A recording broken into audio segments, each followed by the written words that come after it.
तो वहीं उत्तर प्रदेश के लिए बीजेपी में बैठकों का दौर खत्म नहीं हो रहा है। कई दौर की बैठकों के बाद भी अब तक बीजेपी सारे उम्मीदवारों के नामों का ऐलान नहीं कर पाई है। गठबंधन के लिए सीटों का पेच अभी भी फंसा हुआ है। मोदी जी को फिर से एक बार 24 में प्रधानमंत्री बनाना है तो 22 में फिर एक बार योगी जी को मुख्यमंत्री बनाना पड़ेगा। ये वो बयान है जो बता रहा है कि बीजेपी के लिए यूपी क्या मायने रखता है। इसलिए एक एक सीट पर दम लगाया जा रहा है। खड़े होकर के माननीय अमित शाह जी का स्वागत अभिनंदन करेंगे। तालियों की गड़गड़ाहट बोलनी चाहिए। एक एक सीट के लिए माथापच्ची की जा रही है। एक एक समीकरण देखा जा रहा है और इसलिए हो रहा है एक के बाद एक बैठकों का दौर। लेकिन कई दौर की बैठकों के बाद भी यूपी का सियासी समीकरण अब तक साध नहीं पाई है बीजेपी। कल फिर यूपी में बीजेपी कोर ग्रुप की बैठक हुई, जिसमें बीजेपी अध्यक्ष जेपी नड्डा, केंद्रीय गृह मंत्री अमित शाह, यूपी के CM Yogi Adityanath, BJP UP प्रदेश अध्यक्ष स्वतंत्र देव सिंह, डिप्टी सीएम केशव प्रसाद मौर्य शामिल हुए। लेकिन बैठक पूरी नहीं हुई।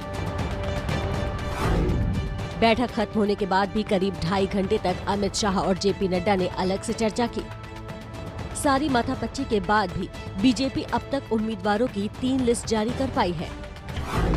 पहली लिस्ट में 107 उम्मीदवारों के नाम का ऐलान किया गया था। दूसरी लिस्ट में सिर्फ 2 नाम थे। तीसरी लिस्ट में 85 उम्मीदवारों के नामों का ऐलान किया गया था। यानी 403 में से बीजेपी अब तक सिर्फ 194 उम्मीदवारों के नामों का ऐलान कर पाई है।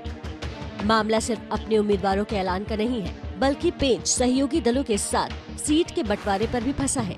निषाद पार्टी और अपना दल के साथ मिलकर लड़ने का ऐलान तो हुआ, लेकिन अब तक सीटों का ऐलान नहीं हुआ। हर सीट के डायनामिक्स भी बदलते हैं, इसलिए चर्चा में थोड़ा समय लगता है, लेकिन अब वो अंतिम दौर पर पहुंच चुकी है और बस 1 आध दिन का मसला और है। निषाद पार्टी इंतजार में है, तो वहीं अपना दल सोनेवाल अब तक सिर्फ 1 सीट पर अपना उम्मीदवार उतार पाया है। बीजेपी के साथ गठबंधन में चुनाव लड़ रही अपना दल सोनेलाल ने पार्टी के पहले टिकट के तौर पर मुस्लिम उम्मीदवार का ऐलान किया है।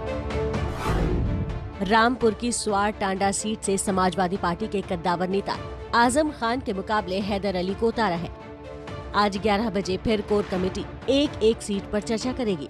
25 जनवरी यानी मंगलवार को बीजेपी केंद्रीय चुनाव समिति की बैठक है। उम्मीद की जा रही है कि सीटों को लेकर बीजेपी इस दिन अपने सारे पत्ते खोल सकती है।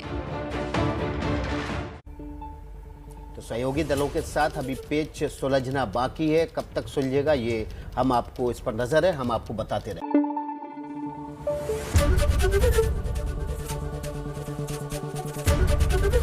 एबीपी न्यूज आपको रखे आगे।